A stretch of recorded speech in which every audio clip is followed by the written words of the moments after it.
नमस्कार दोस्तों, स्वागत है आपका कुलदीप सर यूट्यूब चैनल में। और दोस्तों आज हम लेके आए हैं आपके लिए परसेंटेज का पार्ट 2।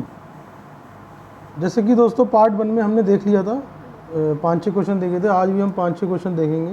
पहला क्वेश्चन हमसे कह रहा है कि एक व्यक्ति अपनी आय का 12.5% खो देता है, यानी कि ये man loss 12.5% of his money तथा शेष का 70% खर्च कर देता है। और जो शेष बचता है उसको 70% वो क्या करता है, खर्च कर देता है। यानी खर्च कर देने के बाद उसके पास 210 रुपये बच जाते हैं। ठीक है दोस्तों, after spending 70% of his reminder he is left with 210 rupees. उस व्यक्ति के पास प्रारंभ में कितने रुपए थे? How much had he at first. एक व्यक्ति अपनी आय का 12.5% खो देता है। दोस्तों सवाल को ध्यान से देखिए, सवाल समझेंगे तभी हो पाएगा। यानी कि दोस्तों 12.5% का मतलब मैंने कल आपको बताया था दोस्तों कितना होता है। ये दोस्तों होता है 1/8। अब देखिए दोस्तों, आपको ज़्यादा करने की जरूरत नहीं पड़ी, आपको याद हो गया होगा। अब देखिए दोस्तों फिर कह रहा है कि 70% खर्च कर देता है। यानी कि दोस्तों अगर मैं 70% की बात करूं तो ये समथिंग लाइक दैट 7/10 आ जाएगा दोस्तों। ठीक, अब आपको कुछ नहीं करना है दोस्तों। देखिए खर्च कर रहा है यानी कि कम हो रहा है। अब देखिए दोस्तों 8, ये टोटल मनी है 8। अगर इस 8 में से एक खर्च कर दिया उसने तो कितना बचा? 7। यानी कि ये हो गया दोस्तों 7/8। और देखिए दोस्तों 10 रुपये है टोटल, नीचे वाला हमेशा टोटल होता है। और टोटल में अगर उसने 7 खर्च कर दिया तो दोस्तों कितना बचा? 3।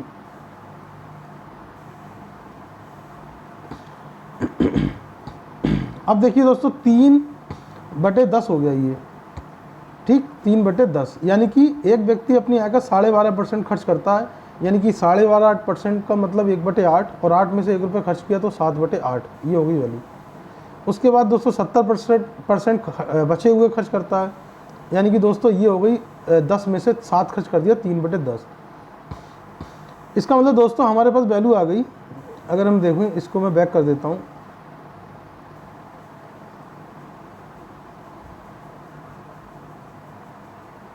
तो दोस्तों देखिए अब क्या करना है, यानी कि ये हमारे पास, चलो मैं इसको आगे ले जाता हूँ। ये हो गया दोस्तों हमारे पास कितना, अब देखिए दोस्तों 12.5%, मेरे पास 12.5% था दोस्तों। 12.5% का मतलब 1/8, और 1/8 को मैं 7/8 लिख लिया मैंने दोस्तों। ठीक, उसके बाद दोस्तों कह रहा है 70%।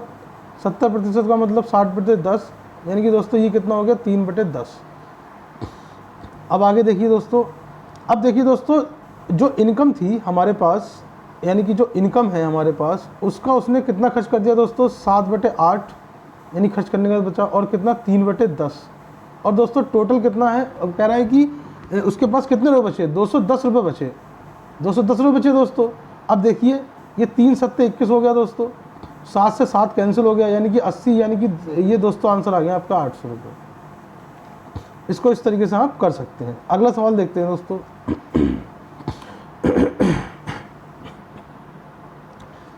कल वाले ही सवाल का दोस्तों बदला हुआ सवाल है। एक्चुअली ये सवाल कई बार एग्जाम में आता है सीजीएल वगैरह में, और दोस्तों इसमें 12.5% के चक्कर में लोगों का गलत हो जाता है। अब मैं आपको समझाता हूँ इसको अच्छे तरीके से। इसको ध्यान रखिए दोस्तों, कि 2 number are respectively 12.5% and 25% more than that of the third number. The first number as percentage of the second number is. दो संख्याएं तीसरी संख्या से क्रमशः 12.5% और 25% ज़्यादा हैं। तो दोस्तों कल वाली ट्रिक देखते हैं। हमने मान लिया ये हमारा पहला नंबर है दोस्तों, फर्स्ट, ये हमारा सेकंड, ये दोस्तों थर्ड। अगर मैंने थर्ड नंबर 100 मान लिया दोस्तों, तो सेकंड नंबर कितना परसेंट ज़्यादा है? 25%, यानी कि 125। और दोस्तों जो पहला नंबर है वो 12.5% ज़्यादा है। अब इसी को देखते हैं दोस्तों हम। देखिए तो दोस्तों 12.5% का मतलब मैंने आपको कितना बताया था? इसको देखिए 1/8 होता है, बट आप इसको 25/2 कर सकते हैं। और दोस्तों देखिए ये 25/2 जो है वो 100, ये ज़्यादा कितना है? थर्ड नंबर से 25/2 ज़्यादा है। यानी कि थर्ड नंबर दोस्तों कितना था? 100। यानी कि दोस्तों ये हो जाएगा हमारे पास 225/2। 225/2 हो गया। अब दोस्तों देखिए अब हमें समझ में आ गई चीज़ कि पहला नंबर दोस्तों हमारा 225/2 है, दूसरा नंबर दोस्तों हमारा 125 है, और तीसरा नंबर हमारा दोस्तों कितना है, तीसरा नंबर दोस्तों हमारा 100 है। इसका मतलब दोस्तों ये हुआ, सवाल में देखते हैं क्या कह रहा है। कह रहा है कि तो पहली संख्या दूसरी संख्या का कितना प्रतिशत है। तो दोस्तों देखिए पहली संख्या देखते हैं। पहली संख्या दोस्तों कितनी है, 225/2, और दूसरी संख्या कितनी है, 125, और ये इंटू 100। अब दोस्तों आपको पता ही है कि ये 225/2, अब इसको 125 को 1/25 करेंगे तो दोस्तों ये 125 नीचे जाएगा, और गुणा में 100। जब इसकी काटा पीटी करेंगे दोस्तों, 5 चौक 20, और 5 पंजे 25, और 5 पंजे 25, 5 पंजे 25, और 5 निम 45। यानी कि दोस्तों ये कितना हो गया, 5 दूनी 10, 20, और 2 एकम 10। यानी कि दोस्तों हमारा आंसर कितना आ गया, 90 हमारा आ गया दोस्तों आंसर। तो आप इसको काटेंगे तो आप समझ जाएंगे। एक बार दोबारा मैं आपको बता देता हूँ दोस्तों, अगर नहीं समझ में आ रहा है। देखिए दोस्तों 225/2 है, और इसके बटे में 125 है। अभी 100 को भूल जाइए।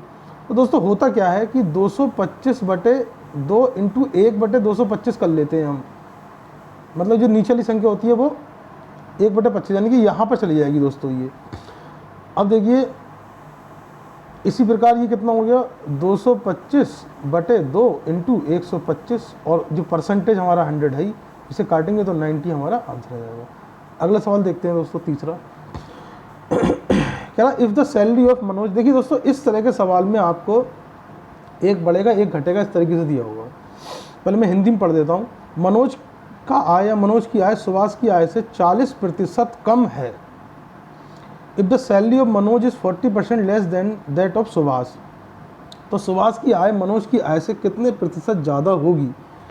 देखिए दोस्तों इस तरह के सवाल में जितना दिया है उसको आप ऊपर लिख लीजिए। पहले तो हमें दिया है 40%, ऊपर लिख लिया। अब कह रहा है कि मनोज का आय सुभाष की आय से 40% कम है।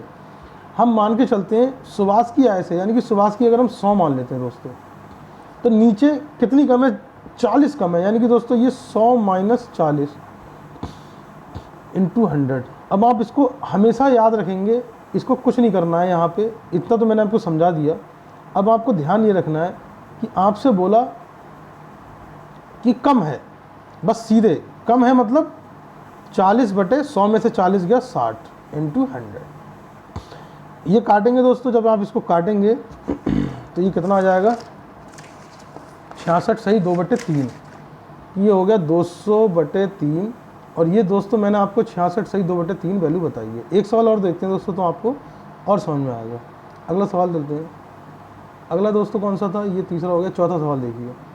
अब देखिए इस तरीके से पहले ये सवाल आता था, A is the salary is 50% more than that of B. A की सैलरी बी से 50% ज़्यादा है। कुछ नहीं करना है दोस्तों, ज़्यादा दिया हुआ है, ज़्यादा बस 50 यानी कि कितनी ज़्यादा, 50% मोर है, यानी कि 100 में 50 जोड़ देंगे नीचे, 150 इंटू 100।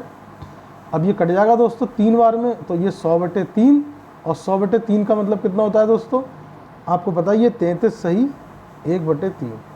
मतलब दोस्तों कुल मिलाकर आपको याद ये रखना है कि ए की सैलरी बी से 50% ज़्यादा, ऊपर 50 लिखिए, नीचे 100 से कितनी ज़्यादा, 50, तो 150। अगले सवाल पे आते हैं दोस्तों।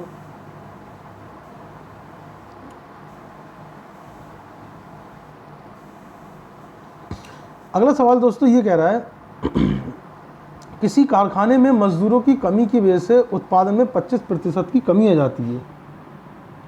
ठीक, अब देखिए दोस्तों ये सवाल बदल दिया उसने, मजदूर वाला कर दिया। अब कमी आ गई दोस्तों, कुछ नहीं करना है, यहाँ लिखिए 25, और कितने में कमी आई है, 100 में कमी आई है, तो 100 माइनस 25 यानी कि 75 इंटू 100। यानी कि दोस्तों ये कितना हो गया, ये हो जाएगा आपका 33 सही 1/3%। काट लीजिए, 25 3 75, 25 एकम 25, 100/3। जब आप इसको भाग करेंगे तो इतना आ जाएगा आपको। देखते हैं दोस्तों और सवाल बचा है हमारे पास। एक सवाल तो मैंने, अच्छा एक सवाल दोस्तों छूट गया आज, वो मैं कल करा दूंगा। अच्छा सवाल था। अब ये दोस्तों देखिए अगला सवाल देखते हैं। कह रहा एक व्यक्ति अपने प्रारंभिक पूंजी का 50% बैंक में जमा करता है और उसके बाद पुनः बढ़ी हुई राशि का 20% जमा करता है। यदि अब कुल राशि 18,000 रुपये हो गई तो प्रारंभिक राशि बताइए। दोस्तों ये क्वेश्चन आप करके लाएंगे घर से, ये आपके लिए है होमवर्क। और दोस्तों इसके अगले वीडियो में यानी कि पार्ट 3 में मैं इस क्वेश्चन को सॉल्व कराऊंगा, क्योंकि दोस्तों मैंने आपको कहीं ना कहीं 5 और 5 10 क्वेश्चन करा दिए, तो इतना तो, और मैंने आपको बेसिक भी बता दिया है।